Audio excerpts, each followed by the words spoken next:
Bismillahirrahmanirrahim. Assalamualaikum warahmatullahi ta'ala wabarakatuh. Alhamdulillah, wassalatu wassalamu ala rasulillah Sayyidina Muhammad ibni Abdillah wa ala alihi wa sahbihi wa mawalah, wa la hawla wa la quwata illa billah, amma ba'du.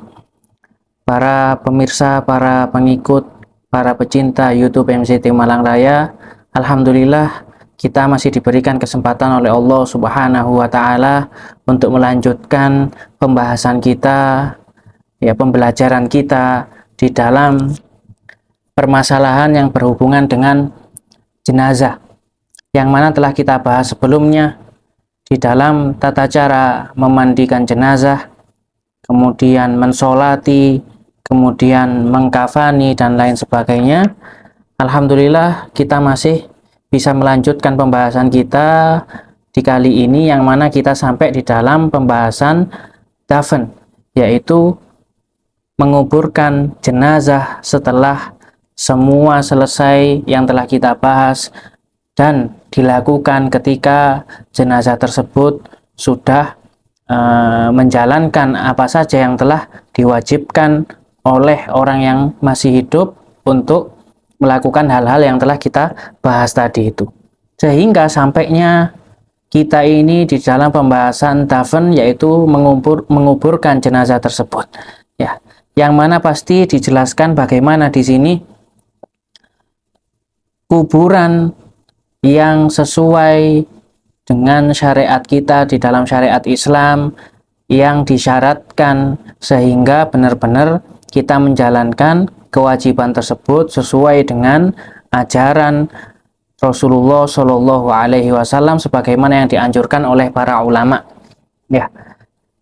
sehingga benar-benar gugur kewajiban kita atas hal tersebut. Pertama kali di sini membahas tentang dafn, yaitu menguburkan jenazah tersebut, yang mana di situ di dalamnya pasti ada suatu tempat yang mana harus berlubang, yang mana di sini dikatakan aqallu dafni al-wajibu lil mayyit, minimal paling sedikitnya kuburan yang digunakan untuk menguburkan si mayit tersebut, ini aqallul wajib, ini wajibnya seperti itu. Hufratun, sekiranya sudah ada lubang di situ di dalam tanah, yang mana lubang tersebut nanti bakal dijelaskan di sini, taktumu rihahu anidzuhuri wa takfihis siba, yang mana lubang tersebut bisa menutup bau si mayit tersebut ketika nanti mulai sudah ada perubahan bau di dalam jenazah tersebut.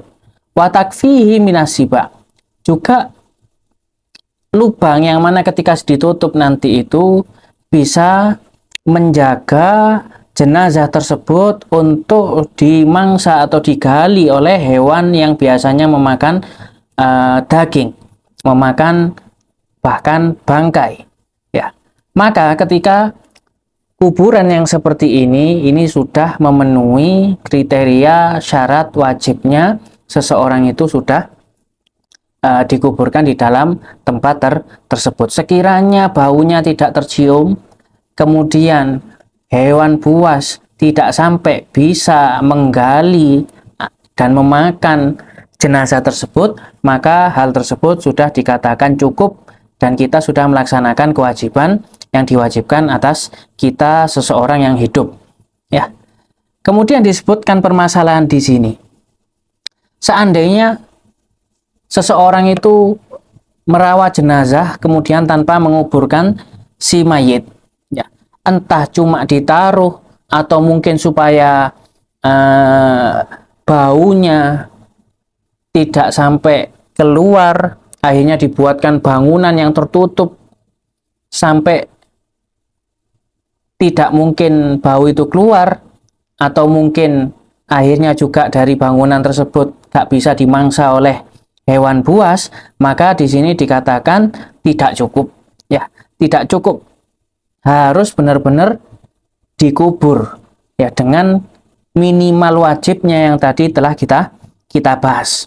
Ya, ada suatu pengecualian ketika mungkin benar-benar mayat tersebut tidak mungkin bisa untuk dikuburkan.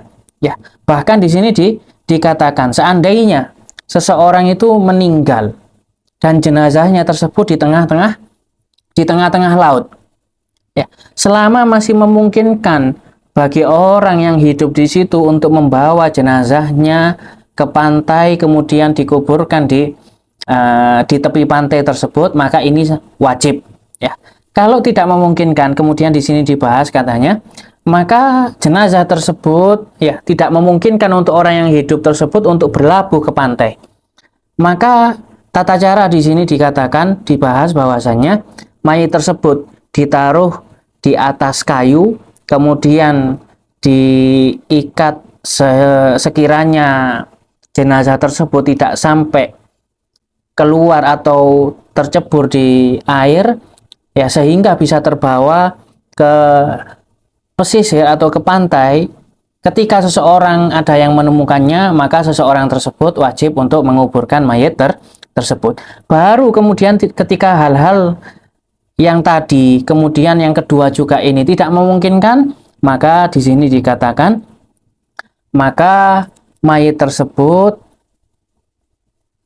sama seperti tadi, sekiranya diikat di kayu kemudian diberikan beban yang berat sehingga mayat tersebut bisa jatuh di dalam laut, ya, sehingga tidak mungkin orang yang mungkin melayar atau menggunakan perahu itu terganggu dengan baunya mayat tersebut, sehingga mayat tersebut benar-benar berada di dasar laut. Kemudian di sini membahas bahwasannya hikmahnya. Ya. Salah satu hikmah ketika tadi disebutkan alasannya bahwasannya jenazah itu harus dikuburkan, salah satunya adalah supaya bau jenazah tersebut tidak tercium, tidak nampak oleh orang yang masih hidup. Juga supaya jenazah tersebut tidak sampai dimakan oleh hewan yang mungkin memakan daging atau memakan bangkai. Ya.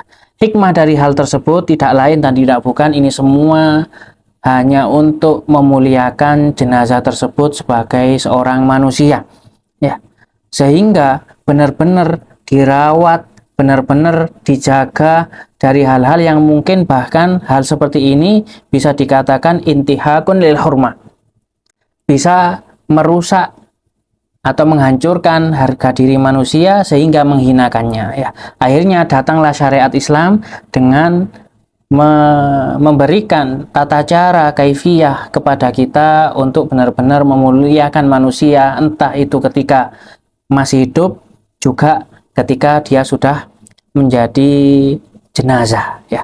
Kemudian disebutkan paling sempurna, ya, pekuburan tersebut di dalam tanah, ya, kubur tersebut, yang mana tadi membahas kita paling sedikitnya atau paling minimalnya wajibnya supaya kita sudah cukup ketika menguburkan jenazah. Kemudian di sini dijelaskan akmaluhu, ya, paling sempurnanya adalah qomatun ai qomatul insanil mu'tadilil khilqah.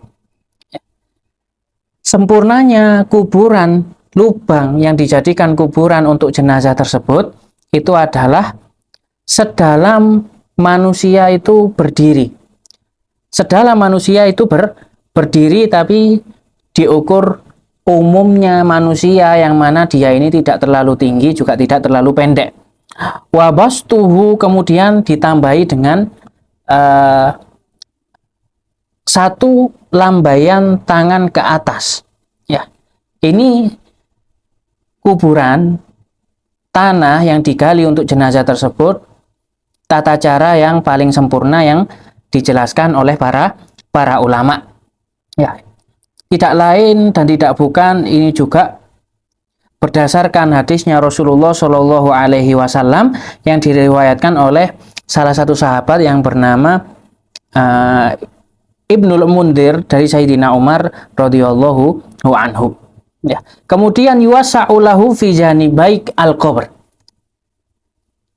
Juga luasnya harus lebih dilebarkan dari dua sisi dalam kuburan tersebut. Ya, alasannya tidak lain tidak bukan supaya orang yang menerima dan yang mau menaruh jenazah tersebut di kuburan tersebut itu bisa leluasa dan tidak sampai mungkin mengganggu mayit tersebut dengan sempitnya tempat yang telah digali di tanah tersebut.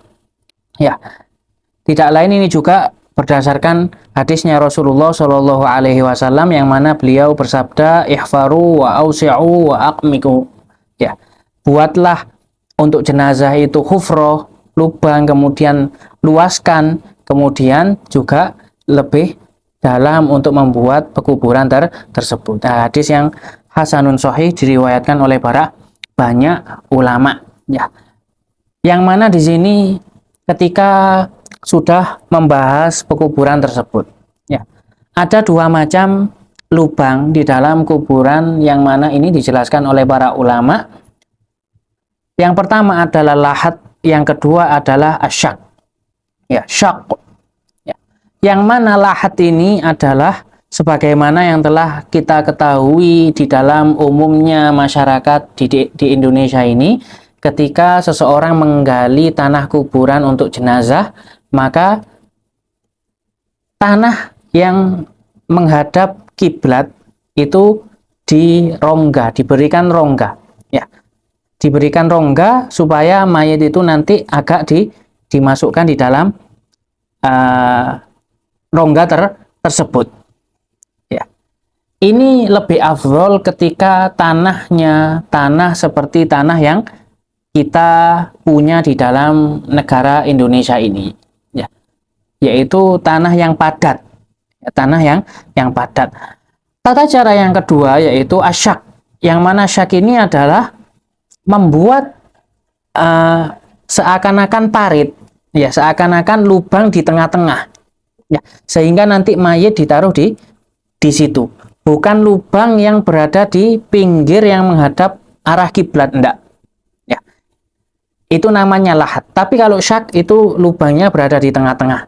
Nah, ini lebih afdol katanya para ulama ketika tanah yang digunakan atau yang ada untuk pekuburan tersebut adalah tanah yang biasanya itu tidak padat, ya, seperti pasir, atau ketika yang mungkin kita dapati di negara-negara Timur Tengah yang mana kebanyakan di situ mungkin tanahnya dalam bentuk pasir, sehingga ketika dilubangi di sebelah pinggirnya maka itu akan longsor. Maka ini tidak afdol bagi tanah yang seperti itu, tapi bentuknya atau macamnya adalah syak, itu yang lebih afdol ketika tanahnya itu dalam macam yang seperti itu.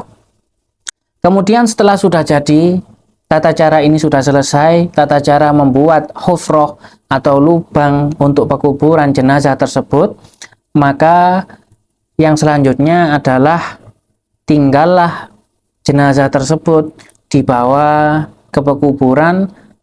Dan kemudian nanti disebutkan di sini tata cara bagaimana menaruh atau, ya, jenazah tersebut untuk di tempat yang telah disiapkan bagi jenazah tersebut. Ya, yang mana di sini diawali oleh musannif hafizahullah bahwasana yusannu sallul mayyit minan na'syi ilal qabri min qibali ra'sihi. Ya, disunahkan untuk melonjorkan mayit tersebut, menyampaikan mayit tersebut ke kuburannya dari tempat yang mana tempat tadi itu dibawa untuk membawa mayit. Ya. Ini sunnahnya dari arah kepalanya terlebih dahulu, sehingga ketika yang mana wajibnya mayit tersebut itu menghadap kiblat, maka kepala atau na'as tadi itu, tempat yang digunakan untuk membawa mayit itu, ditaruh di sebelah kiri supaya mayit ketika ditaruh di dalam kuburannya itu terlebih dahulu untuk mendahulukan kepalanya. Ya.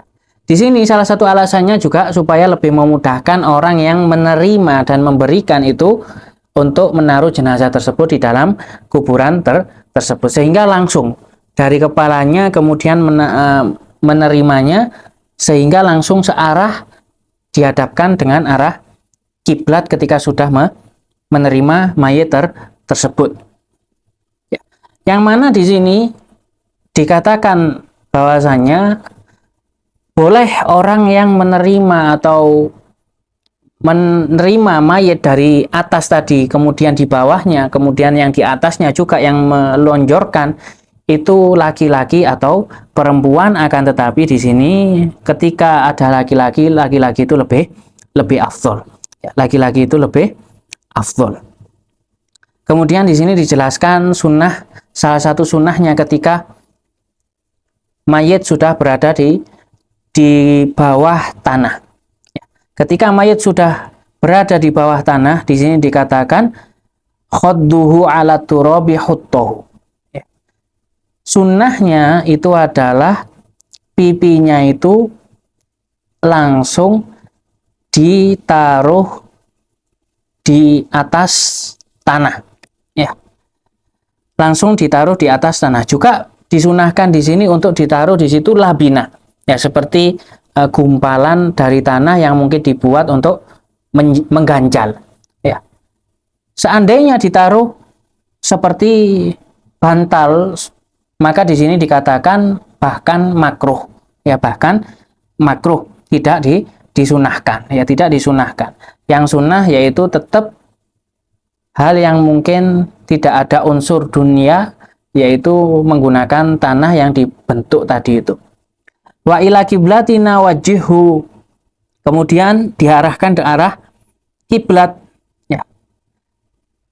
Kemudian itatruh janiban aimanan, kemudian juga menghadap dengan posisi kanan, yaitu sebelahnya itu sebelah kanan sehingga kepala berada di kiri. Seandainya terbalik, misal kepalanya di kiri, ya, tapi tetap menghadap arah kiblat, ini dikatakan oleh para ulama hukumnya makruh, ya, hukumnya makruh. Wa yudau khadduhu alal ardi ma isnadi wajhil mayyit wa rijlaihi ila jidaril qabri.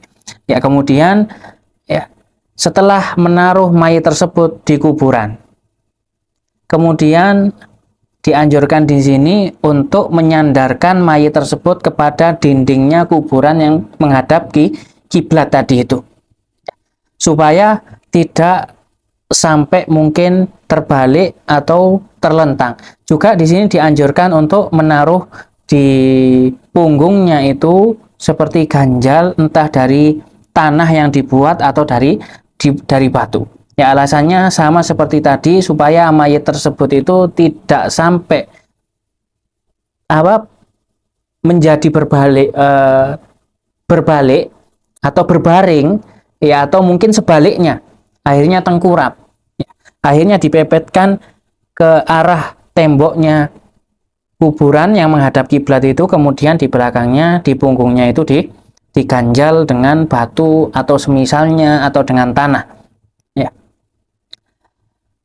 Kemudian di sini dikatakan juga bahwasanya keadaan mayit ketika itu hampir dalam keadaan rukuk, supaya alasannya masih sama, supaya tidak sampai terbalik atau mungkin tengkurap seperti yang telah kita bahas di sini, ya. Kemudian di sini ditutup, beliau menyebutkan bahwasannya sunnahnya untuk mentalkin si mayit, ya, setelah tadi itu kuburan ditutupi, ya, kemudian seperti yang mungkin sama seperti kebiasaan kita yang ada di Indonesia ini, dengan memberikan kayu terlebih dahulu sehingga tanah itu tidak langsung mengenai mayitnya, kemudian menutupi rongga-rongga tadi itu mungkin dengan kain atau dengan apapun itu, supaya juga tanah ini tidak sampai masuk sehingga mengenai mayit, kemudian ditutuplah kuburan tersebut. Kemudian di sini menjelaskan beliau bahwasannya sunnahnya untuk mentalkin mayit, yang mana kesunahan ini tidak lain dan tidak bukan diriwayatkan oleh banyak para sahabat dan diamalkan oleh ulama kita, ulama salaf kita, ulama kholaf kita.